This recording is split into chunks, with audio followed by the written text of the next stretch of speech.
Assalamualaikum warahmatullahi wabarakatuh. Kami dari kelompok pertama akan mempresentasikan hasil diskusi kami dengan judul Isu Etik, Moral, dan Pengambilan Keputusan dalam Pelayanan Kebidanan. Kelompok pertama beranggotakan yang pertama Sinta Fariska, kedua Anissa Noverenza, ketiga Lina Ismatul Hasanah, keempat Izatul Maulida, kelima Ani Fadilatul Rifaiyah, dan keenam yaitu saya sendiri Yesika Nadia. Selamat menyaksikan.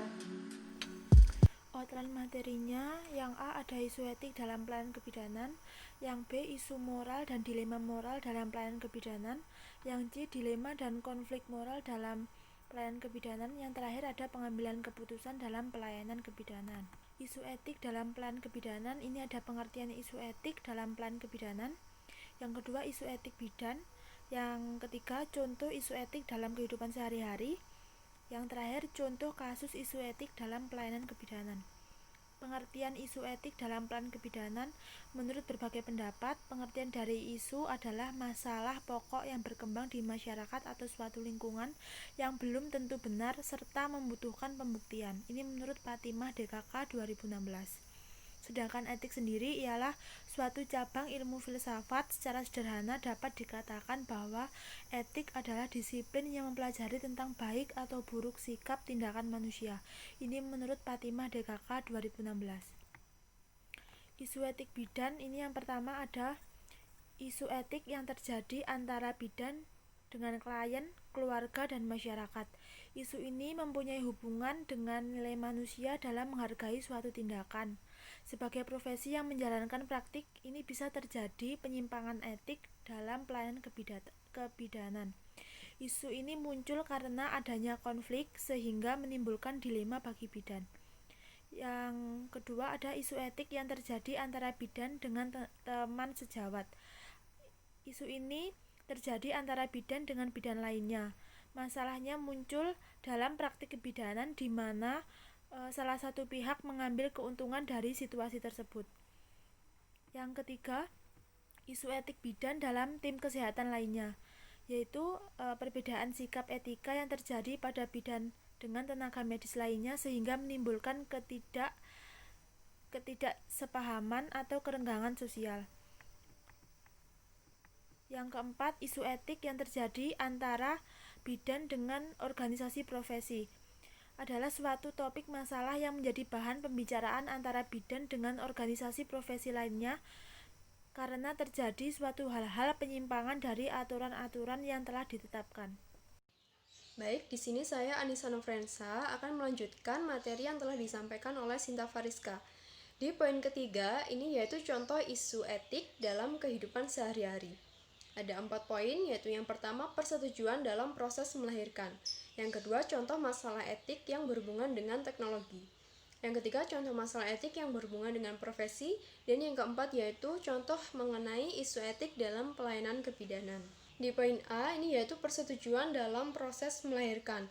Ini meliputi bidan dan pendidikan seks, konsep normal pelayanan kebidanan, pelaksanaan USG dalam kehamilan, lalu ada kegagalan dalam proses persalinan, dan memilih atau mengambil keputusan dalam persalinan.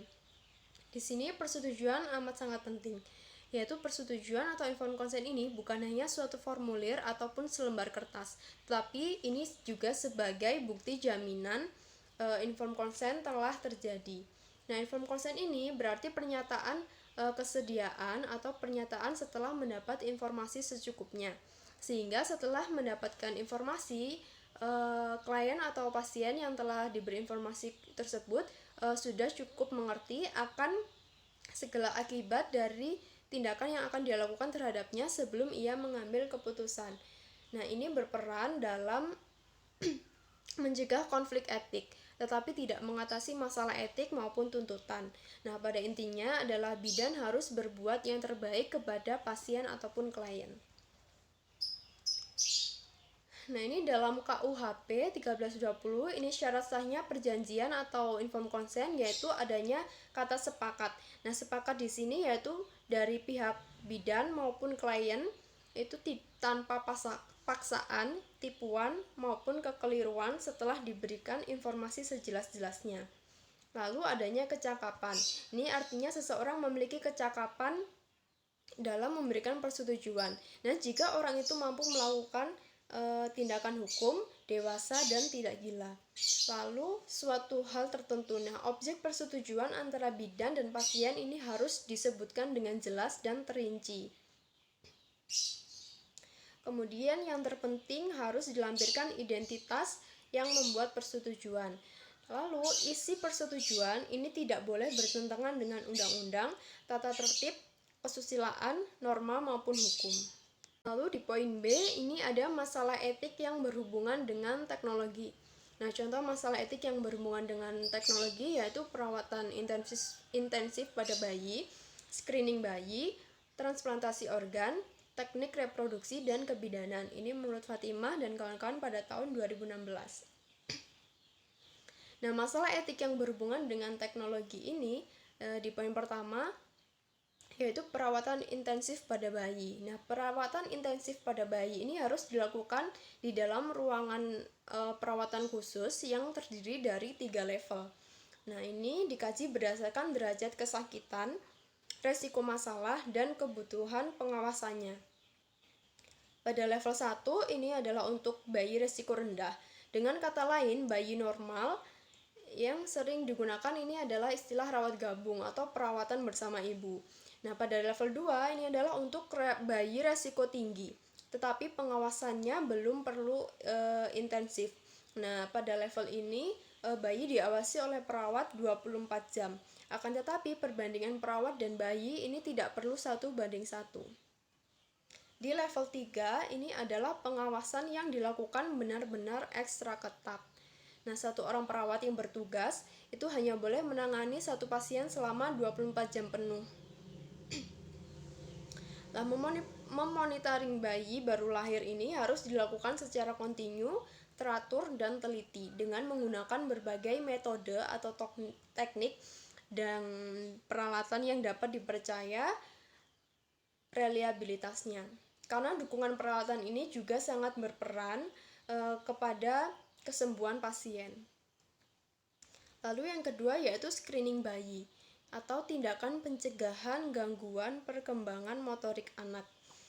Nah, screening Denver Test atau DDST-2 ini merupakan alat untuk menemukan secara dini masalah penyimpangan perkembangan anak umur 0 sampai dengan kurang dari 6 tahun.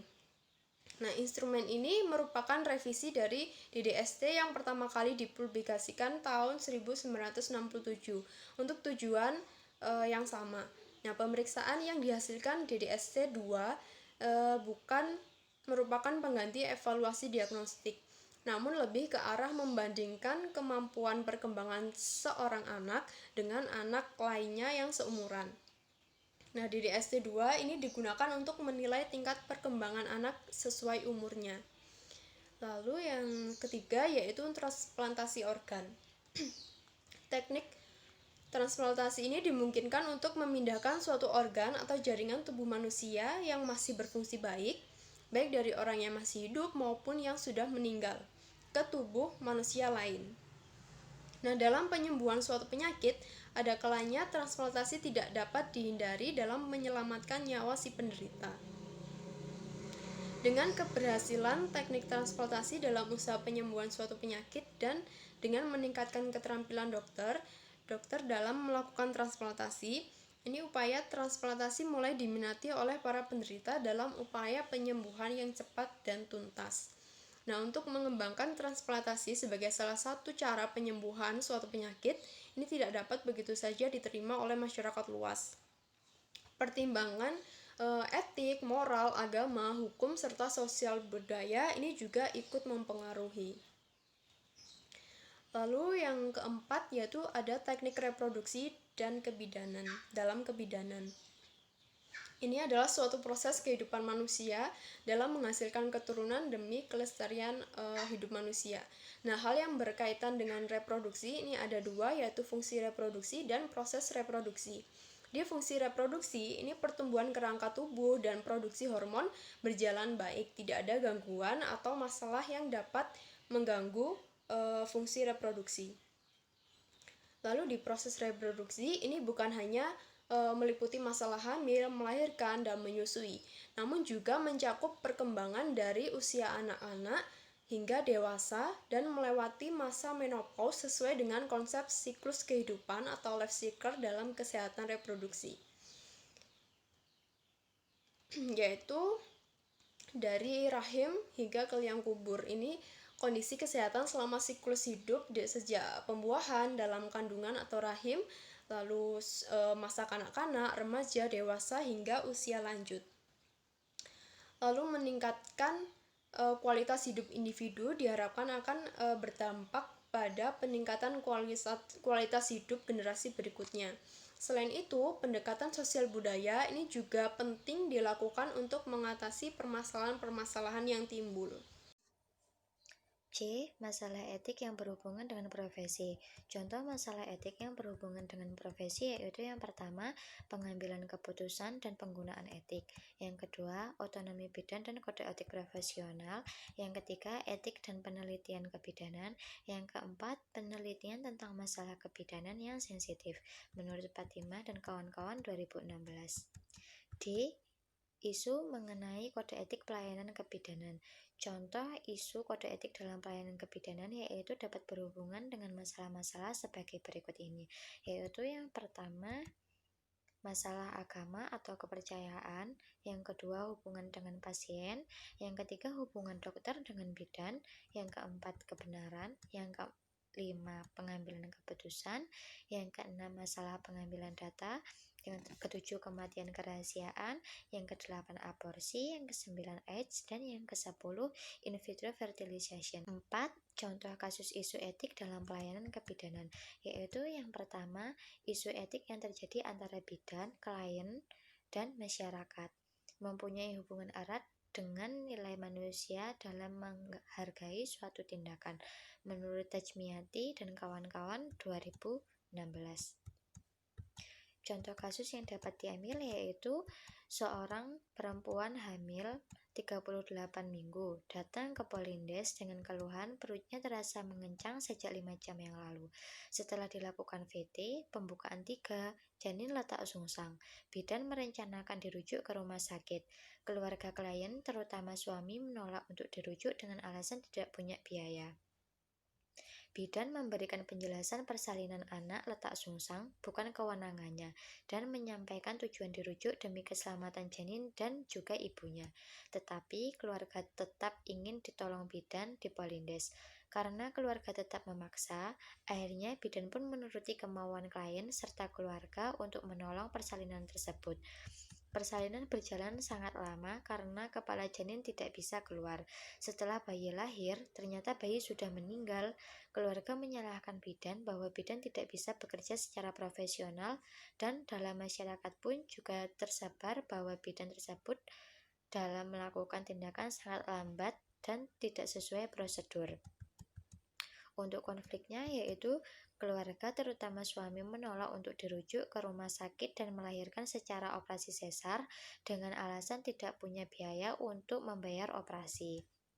Untuk isunya yaitu di mata masyarakat bidan tersebut dalam pelayanan atau melakukan tindakan tidak sesuai dengan prosedur dan tidak profesional. Selain itu juga, masyarakat menilai bahwa bidan tersebut dalam menangani pasien dengan kelas ekonomi rendah sangat lambat atau membeda-bedakan antara pasien ekonomi atas dengan ekonomi rendah. Untuk dilemanya yaitu bidan merasa kesulitan untuk memutuskan tindakan yang tepat untuk menolong persalinan risiko tinggi. Dalam hal ini, letak sungsang seharusnya tidak diperbolehkan dilakukan oleh bidan sendiri dengan keterbatasan alat dan kemampuan medis. Seharusnya ditolong oleh dokter obgyn. Tetapi dalam hal ini diputuskan untuk menolong persalinan itu sendiri dengan alasan desakan dan keluarga klien sehingga dalam hatinya merasa kesulitan untuk memutuskan sesuai prosedur ataukah kenyataan di lapangan. Yang kedua yaitu isu etik yang terjadi antara bidan dengan teman sejawat. Isu etik yang terjadi antara bidan dengan teman adalah perbedaan sikap etik yang terjadi pada bidan dengan sesama bidan sehingga menimbulkan kesalahpahaman di antara keduanya. Menurut Tajmiati dan kawan-kawan 2016. Untuk kasus yang dapat diambil yaitu contohnya di suatu desa yang tidak jauh dari kota, di mana di desa tersebut ada 2 orang bidan, yaitu bidan A dan bidan B, yang sama-sama memiliki BPM dan ada persaingan di antara 2 bidan tersebut. Pada suatu hari, datang seorang pasien yang akan melahirkan di BPM bidan B, yang lokasinya tidak jauh dengan BPM bidan A. Setelah dilakukan pemeriksaan, ternyata pembukaan masih belum lengkap dan bidan B menemukan letak sungsang, dan bidan tersebut tetap akan menolong persalinan tersebut, meskipun mengetahui bahwa hal tersebut melanggar wewenang sebagai seorang bidan demi mendapatkan banyak pasien untuk bersaing dengan bidan A, sedangkan bidan A mengetahui hal tersebut. Jika bidan B tetap menolong persalinan tersebut, bidan A akan melaporkan bidan B untuk menjatuhkan bidan B karena dianggap melanggar wewenang profesi bidan.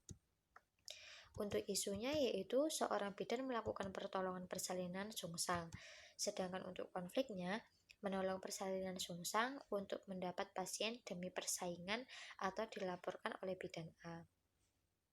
Untuk dilema kebidanannya yaitu yang pertama, bidan B tidak melakukan pertolongan persalinan sungsang tersebut, namun bidan tersebut kehilangan 1 pasien. Yang kedua, bidan B menolong persalinan tersebut tapi akan dijatuhkan oleh bidan A dengan dilaporkan ke lembaga yang berwenang. Yang ketiga yaitu isu etik yang terjadi antara bidan dan tenaga medis lainnya. Isu etik yang terjadi antara bidan dengan tenaga medis lainnya adalah perbedaan sikap etik yang terjadi pada bidan dengan tenaga medis lainnya, sehingga menimbulkan kesalahpahaman. Menurut Tajmiati dan kawan-kawan 2016. Untuk contoh kasus yang dapat diambil yaitu seorang wanita berusia 35 tahun sedang hamil mengalami jatuh dan perdarahan hebat. Suami memanggil bidan dan bidan memberikan pertolongan pertama.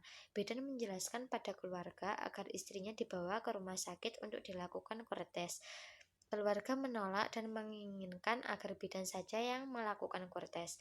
Bidan kemudian melakukan kurtes dan 2 hari kemudian pasien mengalami perdarahan dan dibawa ke rumah sakit. Dokter menanyakan riwayat kejadian pada suami pasien. Suami pasien kemudian mengatakan bahwa 2 hari yang lalu istrinya mengalami perdarahan dan dilakukan kurtes oleh bidan. Dokter kemudian memanggil bidan tersebut dan terjadilah konflik antara bidan dengan dokter tersebut. Untuk isunya yaitu malpraktek bidan melakukan tindakan di luar wewenangnya. Sedangkan untuk konfliknya, bidan melakukan kurtes di luar wewenang sehingga terjadilah konflik antara bidan dan dokter. Untuk dilema kebidanannya yaitu jika tidak segera dilakukan tindakan, dikhawatirkan dapat merenggut nyawa pasien karena BPM jauh dari rumah sakit. Namun jika dilakukan tindakan, bidan merasa melanggar kode etik kebidanan dan merasa melakukan wewenang tindakan di luar wewenangnya. Yang keempat yaitu isu etik yang terjadi antara bidan dan organisasi profesi.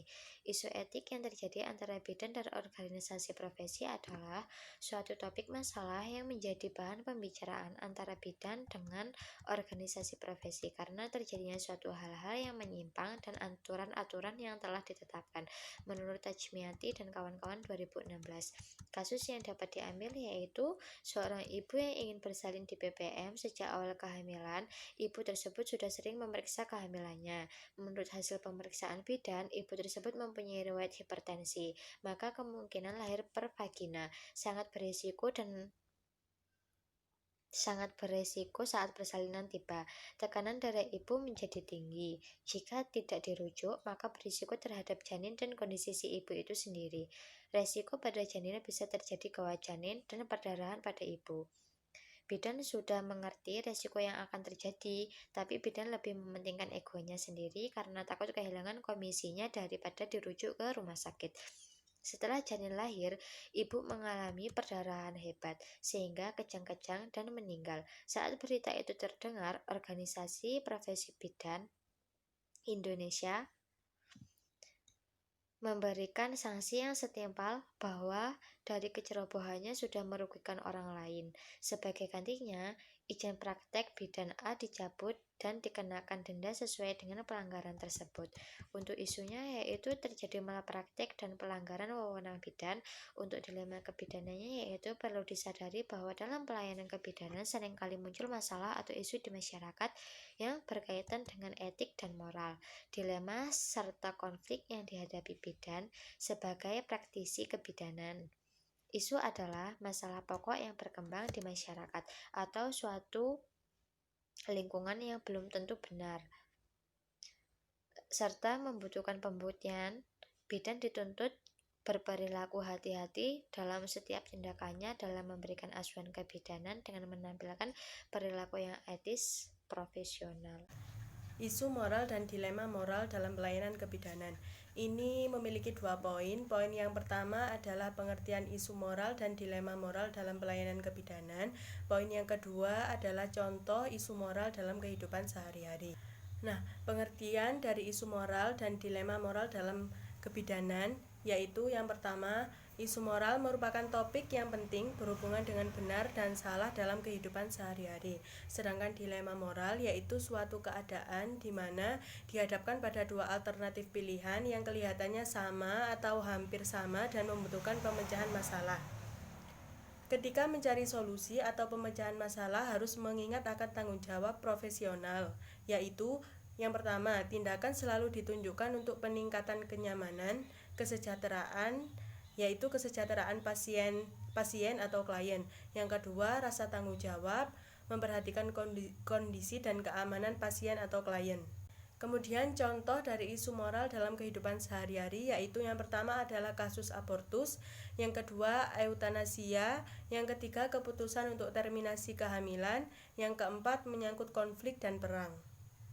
Baik, selanjutnya saya akan menjelaskan tentang dilema dan konflik moral dalam pelayanan kebidanan. Pengertian dilema dan konflik moral dalam pelayanan kebidanan. Dilema moral adalah suatu keadaan di mana dihadapkan pada 2 alternatif pilihan yang kelihatannya sama atau hampir sama dan membutuhkan pemecahan masalah. Konflik moral menurut Jensen adalah konflik atau dilema pada dasarnya sama. Kenyataannya konflik berada di antara prinsip moral dan tugas yang mana sering menyebabkan dilema. Menurut Nurdina dan kawan-kawan 2017. Contoh dilema dan konflik moral dalam pelayanan kebidanan adalah aborsi, eutanasia, adopsi atau pengangkatan anak, transplantasi, dan bayi tabung.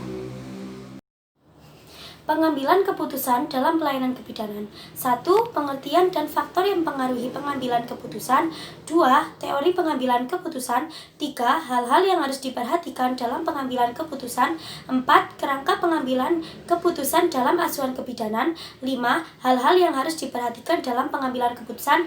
6. Bentuk pengambilan kebijakan dalam kebidanan. Pengertian dan faktor yang mempengaruhi pengambilan keputusan. Menurut Georgi Etteri, pengambilan keputusan adalah pemilihan alternatif perilaku tertentu dari 2 atau lebih alternatif yang ada. Menurut Fatimah dan kawan-kawan 2016. Faktor yang mempengaruhi pengambilan keputusan yaitu faktor fisik, rasional, praktik interpersonal, struktural, posisi atau kedudukan masalah yang dihadapi, situasi dan kondisi dan tujuan. Baik, materi selanjutnya yaitu teori pengambilan keputusan. Yang pertama, utilitarisme. Mengutamakan adanya konsekuensi kepercayaan, adanya kegunaan. Semua manusia memiliki perasaan senang dan sakit. Terdapat 2 bentuk utilitarisme, yaitu berdasarkan tindakan, artinya setiap tindakan ditujukan untuk keuntungan, dan berdasarkan aturan, berarti setiap tindakan didasarkan pada prinsip kegunaan dan aturan moral. Yang kedua yaitu deontologi. Menurut Immanuel Kant, sesuatu dikatakan baik apabila semua potensi digunakan di jalan yang baik oleh kehendak manusia. Menurut W. D. Ross, setiap manusia punya intuisi akan kewajiban berlaku langsung pada diri kita. Yang ketiga yaitu hedonisme. Menurut Aristippus, sesuai kodratnya, manusia mencari kesenangan dan menghindari ketidaksenangan dengan baik dan tidak terbawa oleh kesenangan. Menurut Epikuros, menilai bukan hanya kesenangan atau hedon indrawi, tetapi juga kebebasan rasa sakit dan keresahan jiwa. Yang keempat yaitu eudemonisme. Aristoteles berpendapat dalam setiap kegiatan manusia mengejar suatu tujuan ingin mencapai sesuatu yang baik. Semua orang akan setuju bahwa tujuan hidup akhir manusia adalah kebahagiaan melalui keutamaan intelektual dan moral. Selanjutnya, hal-hal yang harus diperhatikan dalam pengambilan keputusan. Yang pertama, intuisi, yaitu berdasarkan perasaan, lebih subjektif dan mudah terpengaruh. Kedua, pengalaman adalah pengetahuan praktis, seringnya terpapar suatu kasus meningkatkan kemampuan dalam mengambil keputusan. Ketiga, fakta adalah keputusan lebih real, valid, dan baik. Keempat, wewenang, yaitu lebih bersifat rutinitas. Dan yang kelima, rasional, yaitu keputusan bersifat objektif, transparan, dan konsisten. Selanjutnya, kerangka pengambilan keputusan dalam asuhan kebidanan. Yang pertama, bidan harus mempunyai responsibility dan accountability. Kedua, bidan harus menghargai wanita sebagai individu yang melayani dengan rasa hormat. Ketiga, pusat perhatian pelayanan bidan adalah safety and well-being mother. Keempat, bidan berusaha menyokong pemahaman ibu tentang kesejahteraan dan menyatakan pilihannya pada pengalaman situasi yang aman.